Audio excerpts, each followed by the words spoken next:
Poor Mr. Happy had had a tiring day, rushing here and there and back again, cheering people up, was hard work. "Whew," he sighed, as he went into his house and sat down for a well-earned rest on a kitchen chair. But then, do you know what happened? It fell to bits. Bump went poor Mr. Happy.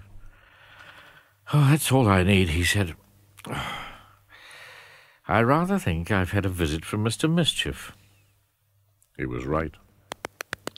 Outside Mr. Happy's house, and running away as fast as his little legs would carry him, was a small, mischievous figure. Mr. Mischeif.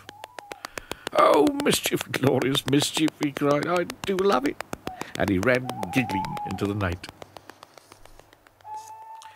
The next morning there was a knock at Mr. Greedy's front door, but when he went to answer it, there was no one there.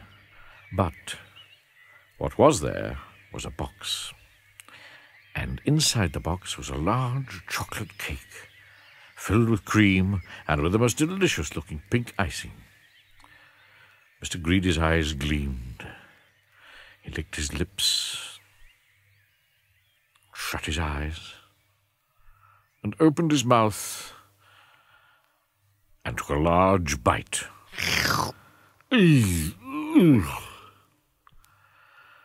The chocolate wasn't chocolate. It was mud. The cream inside wasn't cream. It was cotton wool. And that delicious-looking pink icing wasn't icing at all. It was toothpaste. And outside Mr. Greedy's house, and running away as fast as his little legs would carry him, was a small, mischievous figure. Mr. Mischeif. "Oh, mischief, glorious mischief! Oh, I do love it." That's not all. That very same morning, Mr. Funny discovered that someone had filled his hat with treacle. Very sticky treacle. Can you guess who that someone might have been? You're right. Mr. Mischeif. "Oh, mischief, glorious mischief! Oh, I do so love it." However, that very same afternoon, Mr. Mischeif did something that he was to regret. He was walking along through the woods looking for mischief when he came across a wizard. A fast-asleep wizard. "I know," giggled Mr. Mischeif. "I'll change over the wizard's wand for an ordinary piece of wood. Then he can't do any magic."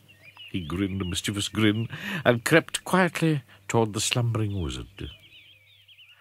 Mr. Mischeif reached carefully out and seized the wizard's magic wand. But what he didn't know was that wizards' wands don't like to be seized. "Help!" shrieked the wand in a high, shrill voice, and awakened the wizard, who in turn seized Mr. Mischeif by his nose, which was extremely painful.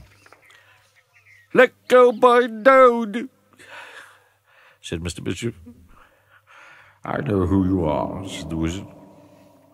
"You are that Mr. Mischeif who sawed through poor Mr. Happy's chair legs and baked a rather unusual cake for poor Mr. Greedy and put treacle in poor Mr. Funny's hat.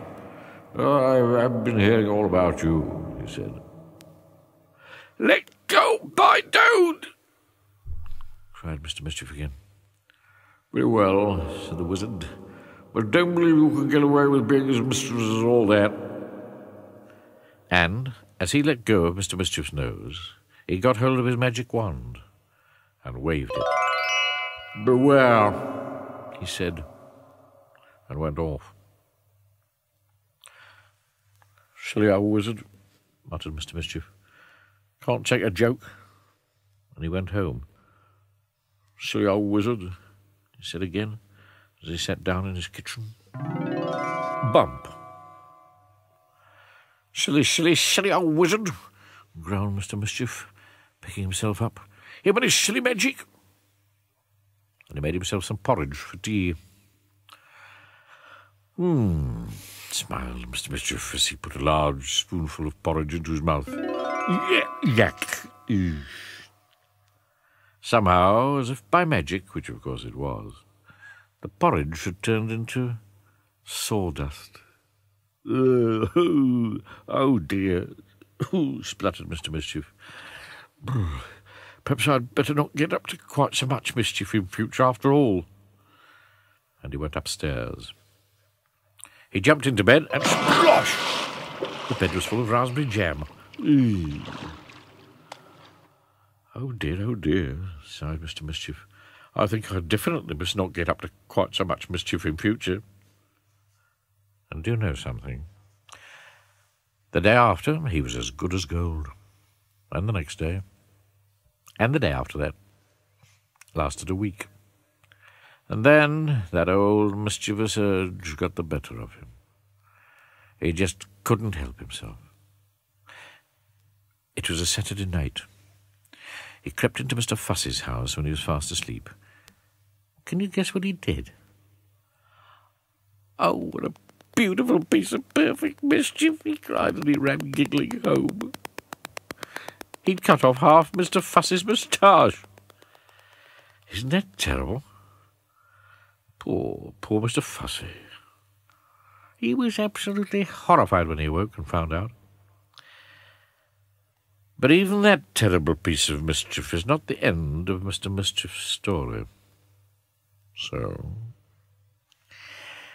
just take a look out of the window. Go on. You can't see a small mischievous figure anywhere about, can you? Can you? You sure?